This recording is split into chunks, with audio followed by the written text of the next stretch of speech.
στη σημερινή ημερίδα. Να πω για το συνασπισμό της ριζοσπαστικής αριστεράς σε ενεργητικό και κοινωνικό μέτωπο. Η ηλεκτρική ενέργεια είναι κοινωνικό αγαθό, το οποίο πρέπει να προσφέρεται στους πολίτες με οικονομικά συμφέροντες όρους και να αποκτιέται με τρόπο που δεν θα βλάπτει το περιβάλλον. Είναι φανερό για τις πολυεθνικές, τις τράπεζες και τους πολιτικούς τους εκφραστές ότι είναι εμπόρευμα και σαν εμπόρευμα εκείνο που μετράει και επιδιώκουν το μέγιστο δυνατό κέρδος ανεξάρτητα πώς και με ποιο τρόπο προκύπτει. Άρα λοιπόν ο συνασπισμός της ριζοσπαστικής αριστεράς σε ενωτικό κοινωνικό μέτωπο θα συγκρουστεί με τα συμφέροντα αυτά, προασπίζοντας το δημόσιο συμφέρον της χώρας, την ενεργειακή της αυτάρκεια, την ορθολογική χρήση της ενέργειας, το δικαίωμα των πολλών σήμερα και το δικαίωμα των μελλοντικών γενιών για παροχή ενέργειας με σεβασμό στο περιβάλλον και την κοινωνία. Τα τελευταία 15 χρόνια στη χώρα μας, μετά την εναρμόνιση με τις οδηγίες για τη λεγόμενη απελευθέρωση της αγοράς και στην ηλεκτρική ενέργεια και σε άλλους κλάδους, δεν υφίσταται, δεν υπάρχει πλαίσιο άσκησης σχεδιασμού συνολικά για την ενέργεια και ειδικότερα για την ηλεκτρική ενέργεια που κουβεντιάζουμε. Είναι φανερό ότι οι προηγούμενες κυβερνήσεις σε κάποια φάση κατάλαβαν την ανάγκη και την αξία του ενεργειακού σχεδιασμού, ίδρυσαν το Συμβούλιο Εθνικής Ενεργειακής Στρατηγικής, είχε θεσμοθετηθεί η υποχρέωση να εισάγεται στη Βουλή και να συζητιέται ο εθνικός ενεργειακός σχεδιασμός. Στη συνέχεια όμως τον κατήργησαν και αυτό που σήμερα υπάρχει κυρίως είναι τα προγράμματα, οι επιδιώξεις, τα συμφέροντα των ιδιωτικών εταιριών του μεγάλου κεφάλαιου στον χώρο της ηλεκτρικής ενέργειας. Αυτό το δικαίωμα πριν από την εναρμόνιση με την απελευθέρωση, τη λεγόμενη απελευθέρωση αγοράς ενέργειας, αυτό το ρόλο για την χώρα μας στον χώρο της ηλεκτρικής ενέργειας το είχε η ΔΕΗ μετά το 1999 και ιδίως τυπικά με την ισχύ της απελευθέρωσης το 2001, τέτοιο πράγμα δεν υπάρχει. Είναι λοιπόν φανερό ότι η παντελής έλλειψη ενός σχεδιασμού ολοκληρωμένα στον χώρο της ηλεκτρικής ενέργειας, όπως συμβαίνει σχεδόν σε όλα τα υπόλοιπα κράτη, έχει οδηγήσει και τη δημόσια επιχείρηση ηλεκτρισμού στα χέρια μεγάλων εγχώριων και πολυεθνικών συμφερόντων και τους φορείς της λεγόμενης απελευθέρωσης αγοράς ενέργειας, όπως είπε και ο σύντροφος ο Αλέξης και όπως διαβάζουμε ιδιαίτερα τους τελευταίους μήνες, να είναι στα πρόθυρα της κατάρρευσης. Άρα ως ΣΥΡΙΖΑ ενωτικό κοινωνικό μέτωπο έχουμε στην πρώτη γραμμή των θέσεών μας την ανάγκη εκπόνησης ενός εθνικού ενεργειακού σχεδιασμού για την ηλεκτρενέργεια με κεντρικούς άξονες την ενεργειακή ασφάλεια, την εξοικονόμηση της ενέργειας, τη σταδιακή μείωση της εξάρτησης από τα ορυκτά καύσιμα και την ενίσχυση της διείσδυσης των ανανεώσιμων πηγών στο ενεργειακό μείγμα της χώρας υπό δημόσιο έλεγχο, και πρέπει να το υπογραμμίσουμε, νομίζω με σαφήνεια το είπε στην τοποθέτησή του και ο σύντροφος ο Αλέξης. Για το χώρο των ανανεώσιμων πηγών ενέργειας, νομίζω ότι στάθηκαν αναλυτικά και οι δύο προηγούμενοι σύντροφοι στις τοποθετήσεις τους. Αυτό που θέλω να υπογραμμίσω είναι ότι ό,τι αφορά τις ανανεώσιμες πηγές ενέργεια, η ΔΕΗ συνειδητά και σκόπιμα έχει παραμείνει στο περιθώριο. Ήταν η πρώτη επιχείρηση στη χώρα μας που είχε μια ανάπτυξη των πρώτων ανανεώσιμων μονάδων με ένα ισχυρό, σημαντικό τεκμηριωμένο στην τεκμηρίωσή του και με επιστημονικό τρόπο, επιστημονικό δυναμικό, το οποίο στην ουσία διαλύθηκε, και φυσικά αυτή η δραστηριότητα εγκαταλείφθηκε αποκλειστικά στους ιδιώτες με ετεροβαρείς όρους ανάπτυξης για το κοινωνικό σύνολο και την ίδια τη δημόσια επιχείρηση ηλεκτρισμού. Άρα στα πλαίσια της ανάγκης κατάρτισης ενός ενεργειακού σχεδιασμού επιβάλλεται, θα έλεγα, η ΔΕΗ να είναι πρωτοπόρα και στις ανανεώσιμες πηγές, ανεβάζοντας το ρόλο τους πολύ πιο αποφασιστικά και δραστικά στο συνολικό ενεργειακό ισοζύγιο, στο οποίο σημαντικό ρόλο για αρκετά χρόνια θα αποτελεί το εγχώριο καύσιμο ο λιγνίτης. Τώρα, όσο αφορά την πορεία απελευθέρωσης στη χώρα μας τα τελευταία χρόνια, οι εφαρμοζόμενες πολιτικές από τις κυβερνήσεις μέχρι σήμερα στον ηλεκτροενεργειακό τομέα εξυπηρέτησαν και εξυπηρετούν κυρίως τα ιδιωτικά συμφέροντα σε βάρος της ασφάλειας και της επάρκειας της εφοδιασμού και σε βάρος της δημόσιας επιχείρησης ηλεκτρισμού. Αποτελεί για τη χώρα μας, θα έλεγα, τραγωδία η λεγόμενη απελευθέρωση, που πρέπει να το υπογραμμίσουμε ότι από τη δική μας τη μεριά αποτελεί απορρίθμιση του ηλεκτροενεργειακού συστήματος. και η παράδοσή του στην ουσία του μεγαλύτερου μέρους της ενεργειακής αγοράς σε ιδιώτες, όπου με τον πιο ακραίο τρόπο μέχρι τώρα οι κυβερνήσεις εφαρμοζόμενες πολιτικές εφάρμοσαν. Έχει πλέον αποδειχτεί περίτρανα, πέρα από μια εμπειρία που υπήρχε και στην Αμερική και στην Ευρώπη και σε άλλες χώρες, ότι η απορρίθμιση της αγοράς ηλεκτρικής ενέργειας όχι μόνο δεν οδήγησε σε μείωση των τιμών και βελτίωση των παρεχόμενων υπηρεσιών, με ενίσχυση της ασφάλειας του εφοδιασμού, αλλά απέναντίας, όπως και στις περισσότερες χώρες, οδήγησε σε αύξηση των τιμών, κατάρρευση των αγορών και αφίβολη βελτίωση της ποιότητας. Στα πλαίσια αυτών των πολιτικών, όπου υπήρχαν δημόσιες επιχειρήσεις, υπονομεύονται, απαξιώνονται και οδηγούνται στην ιδιωτικοποίηση, οδηγούνται στο ξεπούλημα. Η πολιτική της λεγόμενης απελευθέρωσης της αγοράς και των ιδιωτικοποίησεων τα τελευταία 20 χρόνια έχει οδηγήσει, όπως είπαμε, στην κατάρρευση. Το σύστημα έχει εκτινάξει τα τιμολόγια στα ύψη, ενώ με σκανδαλώδεις ρυθμίσεις έχει διαμορφώσει σίγουρα κέρδη για τους ιδιώτες επενδυτές, θα έλεγα και για εταιρείες με έναν αεριτσίτικο τρόπο, όπως το ζήσαμε, σε βάρος του δημόσιου συμφέροντος, όπως ήταν η Ελλάς Power και άλλες εταιρείες. Και φυσικά το ζήτημα του λειτουργού της αγοράς με περίπου 1 δισεκατομμύριο έλλειμμα, που από μέρα σε μέρα εγκυμονεί σοβαρούς κινδύνους να τινάξει το σύστημα στον αέρα, και κυριολεκτικά η σημερινή κυβέρνηση, το Υπουργείο Περιβάλλοντος και Κλιματικής Αλλαγής, να παρακολουθεί αυτή την κατάσταση χωρίς να μπορεί να λαμβάνει μέτρα ή να συνεχίσει σε έναν αποσπασματικό τρόπο, κυρίως εξυπηρετώντας τους ιδιώτες επενδυτές. Άρα, μπροστά σε αυτή την κατάσταση των κινδύνων που σήμερα υπάρχουν στο ηλεκτροενεργειακό σύστημα, αυτό που στην πρώτη γραμμή των επιδιώξεων τους έχει βάλει η τρικομματική κυβέρνηση μαζί με την Τρόικα στα πλαίσια των μνημονίων, είναι πώς θα ξεπουληθούν οι βασικοί πυλώνες της ενεργειακής αγοράς για την ηλεκτρική ενέργεια, η ΔΕΗ, για το χώρο του αερίου και του πετρελαίου, τα πετρέλαια, η ΔΕΠΑ και η ΔΕΣΜΑ. Είναι φανερό δηλαδή ότι τα πάντα ξεπουλιώνται μπροστά στην εξασφάλιση απρόσκοπτα της κερδοσκοπίας του μεγάλου κεφαλαίου. Και ταυτόχρονα είναι φανερό ότι θα στερηθεί η χώρα μας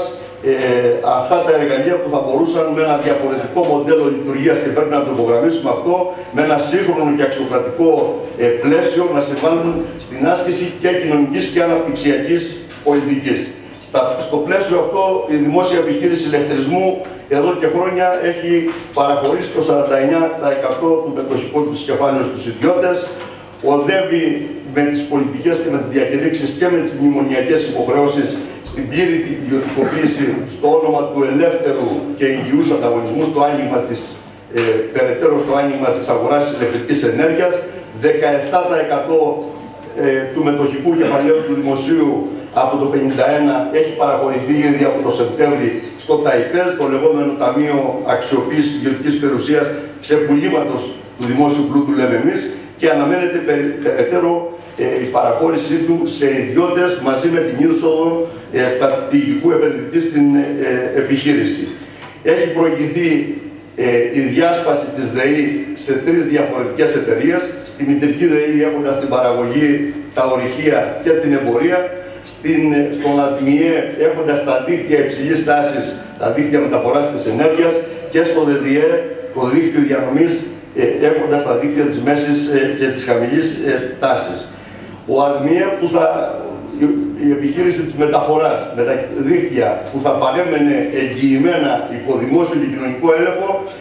ήδη οδηγείται σε μια διαδικασία μετοχοποίησης, και τελευταία βλέπουμε τα σενάρια να προηγηθεί και από την πώληση των λιγνητικών και υδροελεκτρικών μονάδων, να απολυθεί και αυτή η επιχείρηση, να πουληθούν δηλαδή και δίκτυα της μεταφοράς της ενέργειας. Όσο αφορά τις λιγνητικές και τις υδροηλεκτρικές μονάδες, υποχρέωση που έχει αναλάβει σε εισαγωγικά η κυβέρνηση και η σημερινή και η προηγούμενη από το δεύτερο μνημόνιο, καταλήγουν σε ένα μοντέλο όπως και στην Ιταλία, που σύμφωνα με πληροφορίες, και φαίνεται ότι τις επιβεβαίωσαν και τις τελευταίες μέρες με την παρουσία των αξιωματούχων της Τρόικα στο Υπουργείο Κλιματικής Αλλαγής, σε ένα μοντέλο πώλησης σε μια επιχείρηση λιγνητικών μονάδων, και εδώ ακούγεται η μονάδα της Μελίτης, η πιο σύγχρονη, τελευταία σύγχρονη μονάδα λιγνητική της ΔΕΗ, οι μονάδες 2 του Αμυντέου, μια δεύτερη μονάδα που προβλέπεται να κατασκευαστεί στη Μελίτη, η μονάδα φυσικού αέριου της ΔΕΗ στην Κομοτηνή και ταυτόχρονα και δύο υδροηλεκτρικές μονάδες στο συγκρότημα του Νέστου, δηλαδή από όλα έχει αυτό το καλάθι και λιγνητική και υδροηλεκτρική παραγωγή και παραγωγή από φυσικό αέριο, το καλάθι προς πώληση από το δυναμικό της ΔΕΗ και ταυτόχρονα έχει μέσα και πελάτες από το πελατολόγιο. Μιλάνε για 1,5 εκατομμύριο πελάτες από αυτούς που σήμερα είναι στην εμπορία της ΔΕΗ και φυσικά πρέπει να πούμε ότι εκεί μέσα προβλέπει να έχει και εργαζόμενους πέρα από τις μονάδες που απασχολούνται τούτη την ώρα, εργαζόμενους της επιχείρησης, να έχει εργαζόμενους και από υποστηρικτικές υπηρεσίες και διευθύνσεις της δημόσιας επιχείρησης ηλεκτρισμού. Αυτό λοιπόν είναι το σχέδιο του ξεπουλήματος της επιχείρησης, των υποχρεώσεων που προκύπτουν από τα μνημόνια και με έναν, θα έλεγα, παθητικό τρόπο προχωρούν οι κυβερνήσεις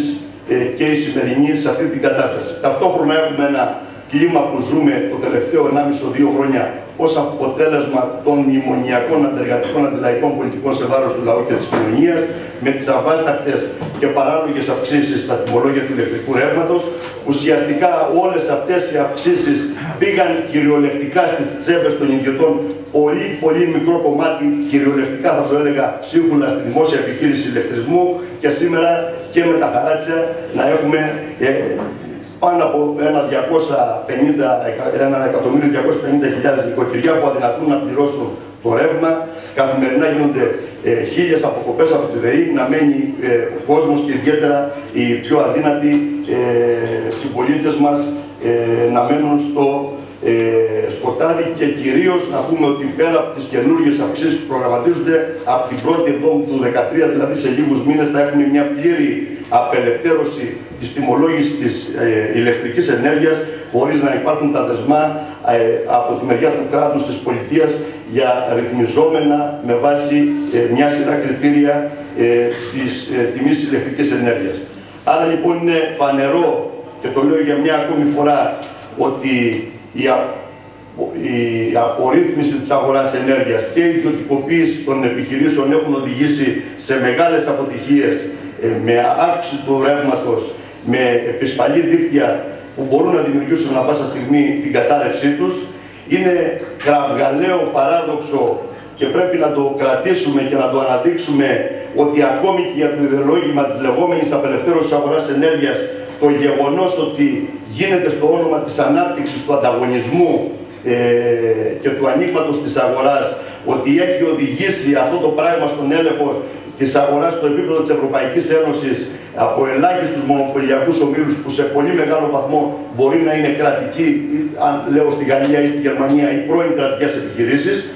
Και ταυτόχρονα βλέπουμε εδώ ότι δεν μπορούμε να στηρίξουμε και δεν έχουμε στηρίξει σε αυτά τα 15 χρόνια την ίδια τη δημόσια επιχείρηση ηλεκτρισμού και το δημόσιο συμφέρον της χώρας, και ταυτόχρονα αυτές οι επιχειρήσεις να εξαγοράζονται από αυτές τις επιχειρήσεις των άλλων χωρών. Αυτό θα γίνει και στην περίπτωση που προείπα, και έτσι φαίνεται ότι είναι δρομολογημένο και στην περίπτωση της πώλησης της μικρής ΔΕΗ ή αν θέλετε ακόμη και των δικτύων. Άρα ο αγώνας ενάντια στην ιδιωτικοποίηση από τη δική μας τη μεριά των εργαζομένων της κοινωνίας είναι και αγώνας ενάντια στην απελευθέρωση της αγοράς. Είναι επίσης φανερό ότι πρέπει να αρκετούμε ως χώρα να πουλήσουμε το ενεργειακό μας δυναμικό. Η ΔΕΗ ιδιαίτερα πάντοτε, αλλά ιδιαίτερα στη σημερινή συγκυρία της κρίσης, της ύφεσης και αυτών των δυσκολιών που έχουμε με τις μνημονιακές πολιτικές, αποτελούσε κυριολεκτικά την ναυαρχίδα της βαριάς μας βιομηχανίας και αποτελεί, θα έλεγα και σήμερα ακόμη και τούτη την ώρα που μιλάμε, την ναυαρχίδα της βαριάς μας βιομηχανίας. Πρέπει και μπορεί να αξιοποιηθεί σαν βασικός μοχλός για την παραγωγική ανασυγκρότηση της ελληνικής οικονομίας. Ο ήλιος, ο άνεμος, το νερό, ο ρηχτός πλούτος μαζί με άλλα δημόσια κοινωνικά αγαθά δεν μπορεί να είναι και να αποτελούν πηγή κερδοσκοπίας για τα κρατικοδίαιτα πρακτικά της αγοράς. Είναι κοινωνικά αγαθά προσβάθηση μας σε όλους και όχι εμπορεύματα για λίγους έχοντες και κατέχοντες. Άρα η ανάγκη που προκύπτει μπροστά μας είναι να παλέψουμε για μια ΔΕΗ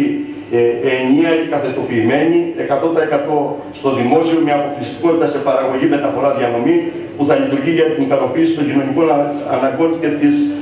ανάπτυξης της χώρας. Μόνο μια τέτοια ΔΕΗ μπορεί να συνδυάζει, κατά την άποψή μας, την αξιοποίηση του εγχώριου ενεργειακού πλούτου, ορυκτού και ανανεώσιμου, στα πλαίσια και των γενικότερων προσανατολισμών που μπορεί να έχουμε και ως κόμμα και ως κίνημα, με την παραγωγική ανασυγκρότηση της χώρας. Να εξασφαλίζει αδιάλειπτα φθηνό ρεύμα για το λαό, χιλιάδες σταθερές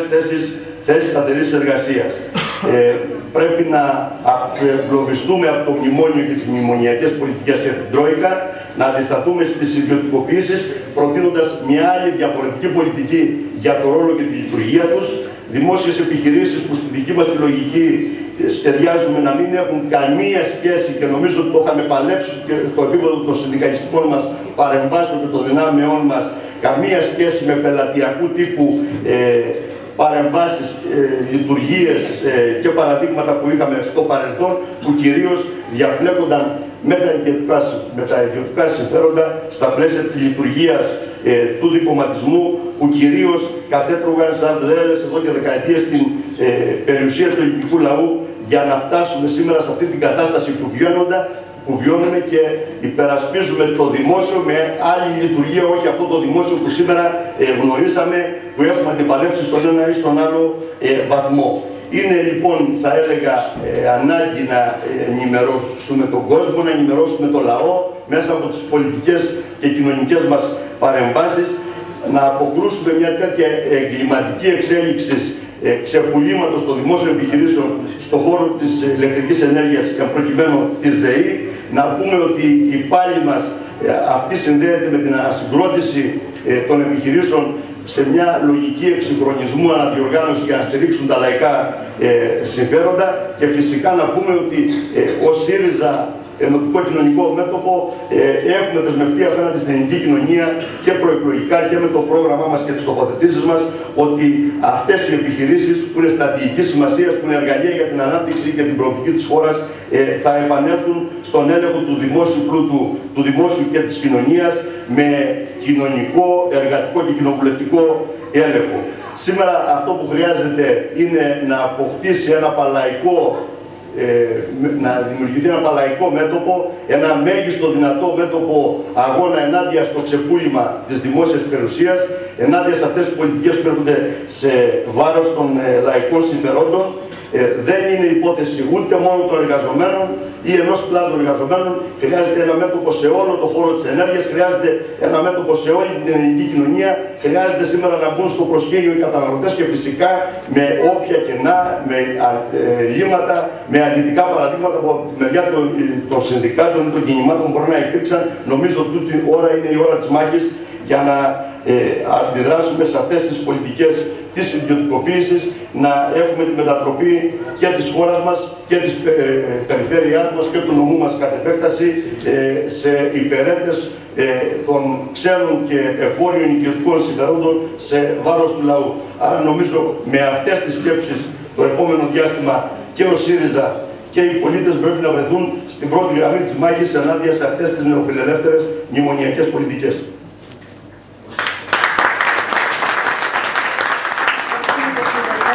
Επιτρέψτε μία μικρή